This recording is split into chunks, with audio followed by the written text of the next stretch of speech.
All along when I was growing up, I thought money was the answer because we didn't have money. So certainly if I had a lot of money, that would solve everything. We sold our chain of indoor tanning salons, and I can remember sitting in that closing and nothing felt any different. It was very anticlimactic. I mean, we still had worries and bills and stress. Having kind of gone to the top, the pinnacle, and thinking that money was the answer to everything and getting up there and realizing it wasn't, I had this huge kind of hole in my heart and my soul that I wasn't quite sure how to fill.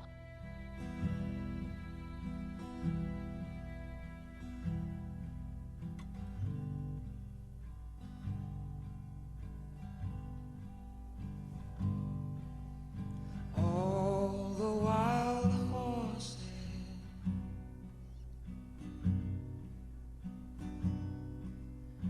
all the wild horses,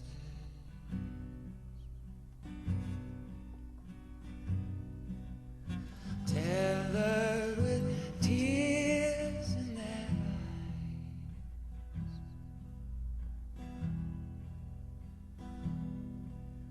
may no man's touch ever tame you,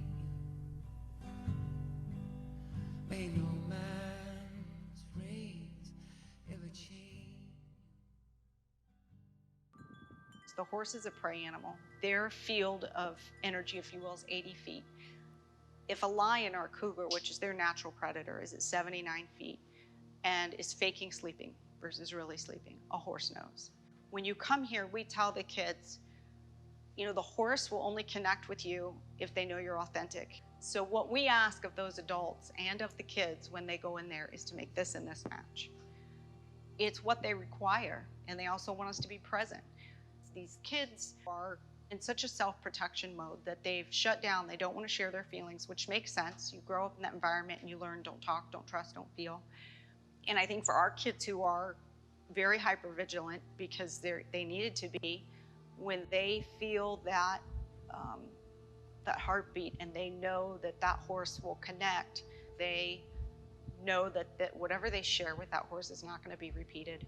The horses don't judge. They don't care how much money you have, whose family you're from. All they care about is how are you going to treat me in this moment.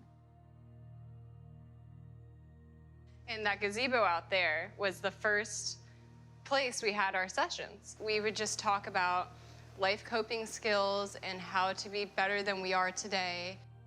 You're all in the same kind of space where you knew what was going on with the other person. You didn't have to ask because you knew how they felt when their friends asked to come over, but you didn't want them to come over because you didn't want to see your mom as an addict kind of thing. It just was like this surreal feeling of everyone here gets it. It's not just I have to explain it to them, they get it. All of us share this common thing with our parents having an addiction. I was the youngest of three. My real father was a broadcast executive. She was a professional singer. She was a model. She was in the Miss America for Ohio, runner-up. So a beautiful woman, very talented. They had a very fast lifestyle, which back in the 50s, as you know, included a lot of drinking. And both of them, I feel, just got addicted. They became alcoholics. There was some physical abuse that happened. My mom and he divorced in Tennessee, and we moved to Ohio when I was 6. My mom married another gentleman by the name of Ivan. He was of Russian descent, an engineer, very intelligent. He also was an alcoholic. During those 6 years, from 6 years old to 12 years old, that was really traumatic. I think in the first week we moved there, he motioned my mom over and he whispered something to her, and I thought, oh great, he doesn't want us kids living here, you know. And so then he comes over and he huddles down and he says, guess what, guys? Tonight we're going to have a bonfire celebration. And we're like, really? He's like, yeah, welcome to the farm. And so he said, but we're going to be burning things you don't need anymore. He said, when you're here, you work, and there's a lot to do on a farm, but you don't need these plastic silly toys anymore. And he actually had us convinced. We were like, in a weird, sick way, we're like, really? Okay, you know. And I was upset at the time. I was very torn, you know, because I knew how I felt deep down, but then I also wanted to please my mom. I wanted to please him. So we had a bonfire with our toys.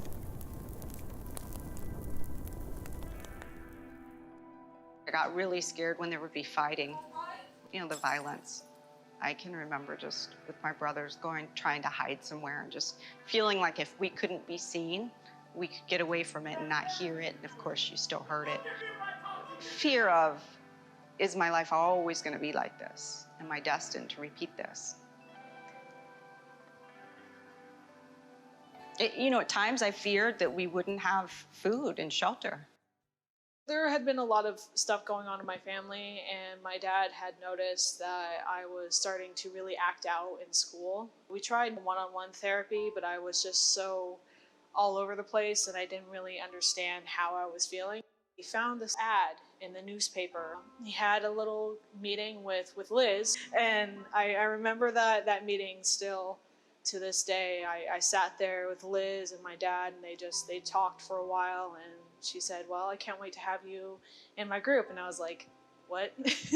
I remember it so much because I met this woman that was so sweet and so understanding. It was just such a game changer for me, just to go into a group where I wasn't going to be subject to anything stressful.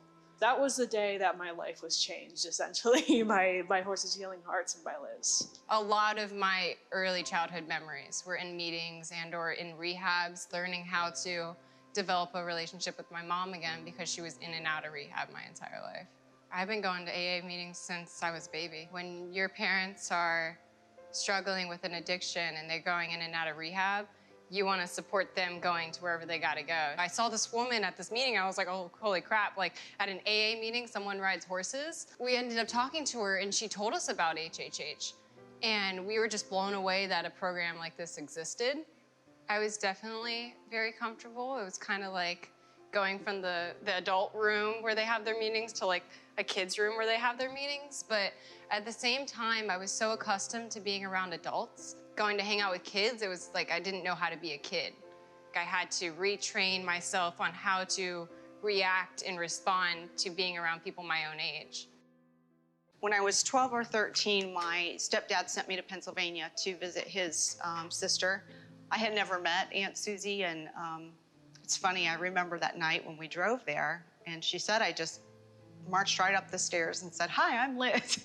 So I spent a summer with her, and you know, that was truly, I think, the summer that changed my life. She was a concert pianist, and then she also rode horses, and she came across this horse and just felt for him and really didn't even know what she was going to do with him because he was so wild.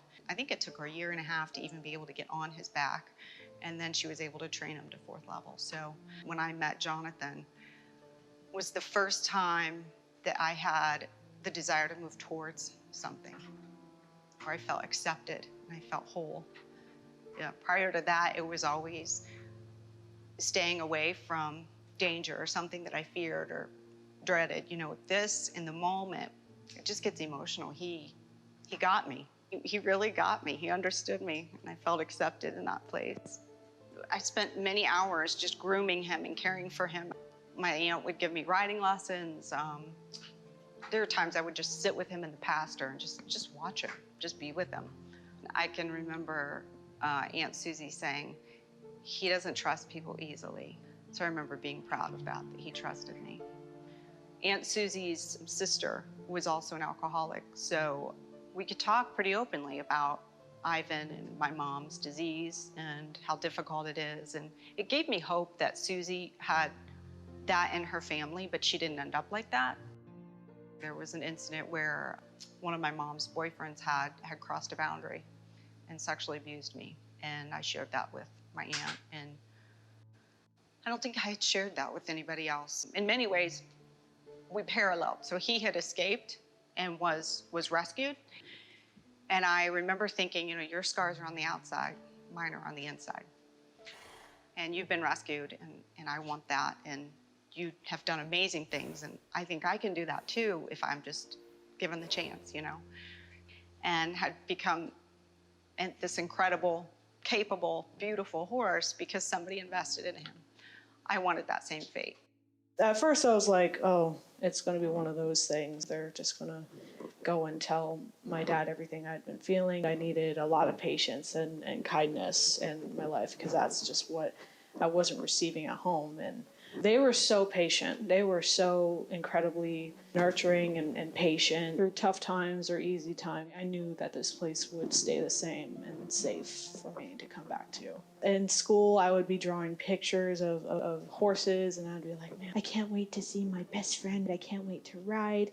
I was so happy to come here. I was scared at first because I was so little, and they were such a big, strong, beautiful animal. And my favorite horse was Red. He was such a grumpy old man when I had met him, but I'm very stubborn.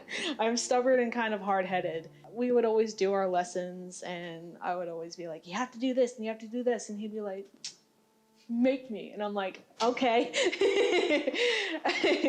And I was able to get out a few of my frustrations through him and with him, just because he tested me, but tested me in like a healthy sort of way. It wasn't like, kids bullying me at school. It wasn't like my dad yelling at me. It was just so spiritually different. And I think that's what I loved about him so much. And I also knew that he was always going to be there, and he was always going to be my buddy, no matter what. My first time, I was really scared. I was terrified. But once I got on Wander, I wasn't terrified anymore. And I felt safe. I never thought I would ride a horse before. To have that kind of connection with a horse, it was pretty fun. It's a big thing to ride a horse, and everybody says I'm brave, because I am. Riding a horse is like riding on a cloud. And like you're in heaven, and you're with God. It's maybe overcome my fear of anything at all. Anything. Gumby's not here anymore, sadly. He was a thoroughbred off the track. He was my favorite. I loved riding him. Apparently he was difficult to ride. I didn't know that. I kind of I guess how fast he was. Not going too fast, but it was a perfect pace where you have to think on your toes, and it wasn't that slow. Her name was Libby. She was a black mare, and she was very temperamental. We would sit down in the grass for circle time. And at that time, they brought a horse up, and that horse got spooked at something. But it was a very interesting experience because I didn't get kicked, and then I ended up falling in love with that one horse.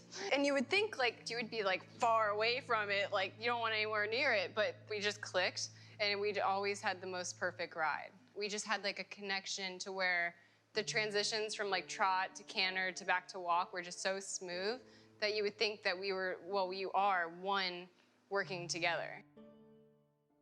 At the end of the summer, my family called me back. He got sober. And I can remember him telling, our family that he loved us very much. He loved our mother more than he had ever loved any woman, but she also struggled with alcoholism, and he could not get sober and allow her to stay in the house with her kids if she didn't want to get sober as well. So that was the beginning of us knowing we were going to go somewhere else. I think Mom had incredible intentions. She was a realtor. She would have access to these homes that I think they had just been abandoned, and I can remember the cardboard sign being on there that said this house has been abandoned or whatever. She would just rip it down like it was a welcome sign, and she said, come on kids.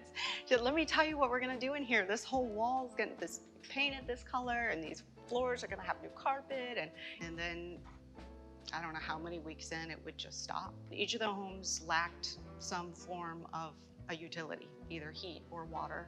Dealing without the utilities, it was, we couldn't take showers regularly. So I was the stinky girl at high school with that had horrible teeth. I needed orthodontia terribly. I was bullied a little, but I was more so just, I isolated and kind of did my own thing and tried to stay out of trouble, and would sometimes try and sneak food home, get extra food. It's amazing when I look back on it that all three of us kids, we grew up as well as we did. I mean, through this, she taught us morals and values. Not only was the separation happening and we were in a new home, but she was diagnosed with only 6 months to live. She had severe cirrhosis, and the doctors just said she's just damaged too much. She's lucky if she has 6 months, and that's if she stops drinking. If that happened, or when that happened, I would probably go to a foster care system if no one in the family got stepped forward. So my other aunt, Aunt Kay, she came forward and said, I'll take Liz into my home. So from the ages of 14 to basically 21, she raised me. And that was really the beginning of, I don't like the word normal, but that was the beginning of healthy, structured living. Prior to that, I was going out, I was drinking, I was with my brothers, I was doing whatever I wanted because mom was never home. And now I was in this home where I had a curfew and an aunt who loved me, but again, at that age, I thought, she's just holding me back. She doesn't like me. She doesn't, I'm the only one who doesn't really belong in this house. I had no idea how lucky I was at that time. I mean, at moments I did, but looking back on it, I don't think I realized how close I was to going to a foster care. If you can't be a parent, why are you a parent? I was raised briefly by them when I was a kid, but mainly by my grandparents. I've been living with my grandparents for the past 11 years. We moved a lot, so after a while, my grandparents just took me in, started raising me, and that's when I started actually having like one school and making friends and then best friends. I like how she tries to break the path and like make you go in a better path. She's been really helpful. It's like another family member of mine. I just love being here and not at home where my dad was. He was always nice, but it was just like in a toxic environment because I was in charge of everything. I had to do everything, even being a young kid. It was always the bright spot. You'd look forward to it every week, and if your parents said you couldn't go, you'd throw a fit. The doctors ended up being 10 years off. She proceeded to drink, and every day of that 10 years, I would have communication with my mom, but when I was 24, I got a call in the middle of the night that she'd had a stroke. Anything they gave her to help with the stroke, her liver couldn't metabolize or process. I remember one time I went in to see her, and I approached, and she's sitting in a wheelchair, and she looks at me as I walk in, and she went, "You look so much like my daughter." And I took my papers, and I went over to her, and I hit her on the head, and I said, "You dumbass, I am your daughter." And she kind of laughed and was embarrassed. And so we sat down and we started talking. She asked me to take her. She gave these series of turns over and over, like 5 times. And they weren't easy, they were complicated. And I thought, did a nurse take her to a hot tub or what? I was trying to figure out what it could have been. So I went out and I followed those directions. And it took me to an exit door. I opened the exit door, and the first thing you see is a liquor store. What I take away from that is in the same visit where she didn't recognize her own daughter, she knew complicated, complex turns to get alcohol. I can remember that door shutting and just saying, I never had a chance. I think my brothers and I all competed to be in front of the bottle. We just didn't have a chance.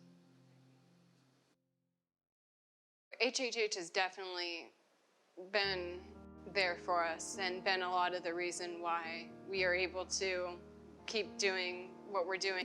If I didn't have this program, I wouldn't be as successful.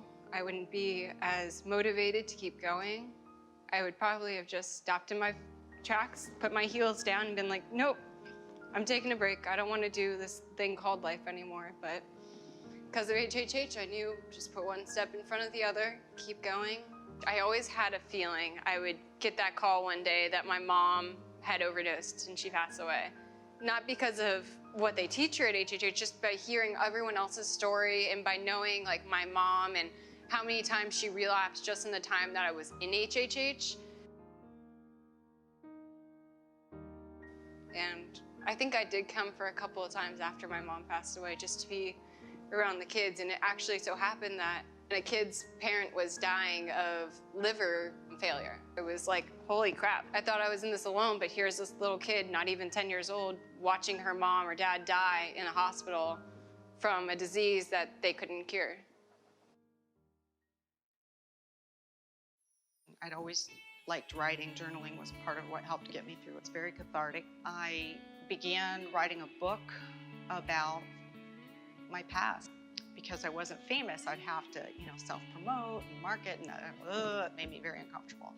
And I got out of the car to volunteer, and I remember seeing a van with a little bumper sticker with the puzzle piece floating away for autism. It says 1 in 100.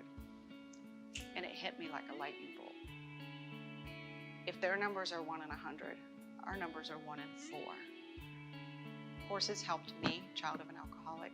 They help soldiers with PTSD. We have our own form of PTSD, so why not?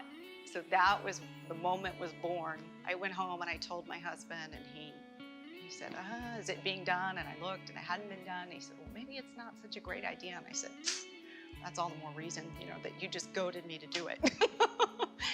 One of the best days I've had at Horses and Healing Hearts was probably when I sold a very well-known painting here at an auction.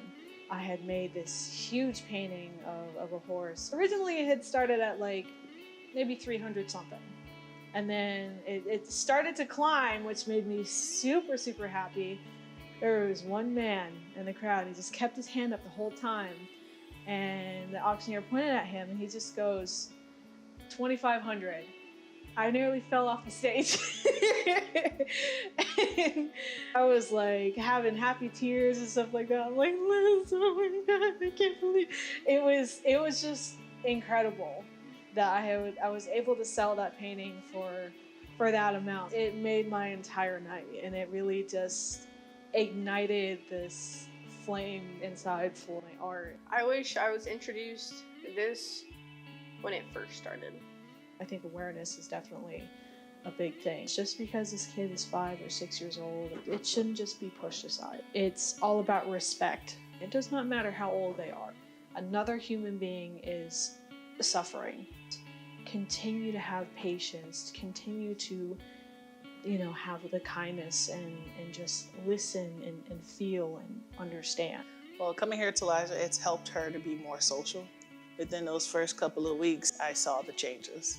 She was talking more to people. Their kids her age, she's around the horses, she's around her element. This is a program that is a blessing for us. When the counselor who was counseling my sister's kids at the time told us about this program, especially when he said we didn't have to pay for it, because we didn't have the money to pay for it, and we still don't have the money to pay for something like this, to give her the lessons that she needs. This is good for her, this is not just math and reading or the basic home, family, church. She's able to do something else. She could tell her friends, I'm riding horses. A lot of kids do gymnastics, they do basketball, they do sports, but this is her thing, riding horses. I guess the closest way to describe it is that the biggest gift he gave me was the feeling of power and grace and the ability to fly without wings.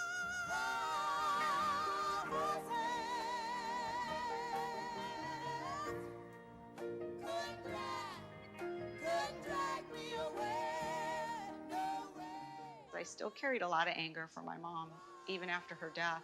In being an equine facilitator and part of that treatment team, I had to look at it from the other point of view and realize that many of these parents who started drinking, their parents were drinking and or using, and they had it considerably worse.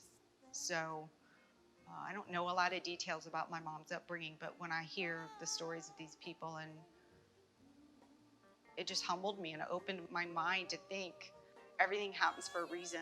And I just felt a responsibility to my mom to kind of say, I'm taking the torch from here, and everything that you taught me and instilled in me and wanted me to become, it's gonna happen.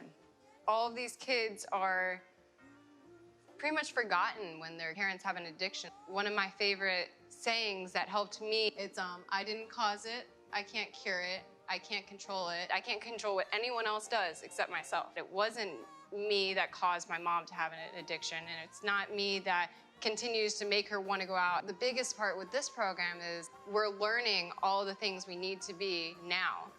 That's the main focus.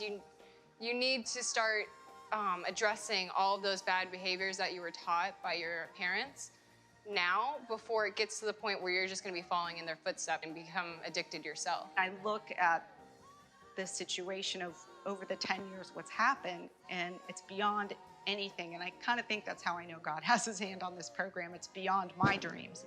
I would have never thought that I'd be testifying to Congress about this. I would have never thought that Quentin Aaron, the actor who played on The Blind Side, would come out and talk to our kids. What I think is kind of inspirational about our story is that when you're starting something that had never been done before, it's scary. There are many naysayers. With nonprofit, you get the idea and you pretty much have to start doing the work with little to no resources before you get a dime. I can just tell you there's moments where I look at this, mostly it's when I'm sitting here in this room with the kids and I hear a child say what HHH means to them, that I don't think there's anything in this world that would stop me. I've been humbled a lot in this process, but I think that's what I'm most thankful for, is the ability to adapt and learn and say that, okay, my original vision is 90% there, but maybe the 10% that's not there needed to not be there, you know? That's how things come together, is we don't do anything alone. We do everything as a team or a village. And I realized that along the way, and I'm incredibly grateful for this village. On the first part of the journey, I was looking at all the I'm the one day at a time, one step at a time type of person. So my favorite equestrian saying was grab some mane. Because if you know if you're gonna have a rough ride, you just grab some mane and you'll be fine. Literally, and to this day, still, if I ever ride and I am feeling a little bit tense or like whatever's going on, I'll grab mane and you feel like you're connected to the horse. But the air was full of sound. I've been through the desert on a horse with no name. It felt good to be out of the rain. In the desert, you can't remember your name, 'cause there ain't no one for to give you no pain. Love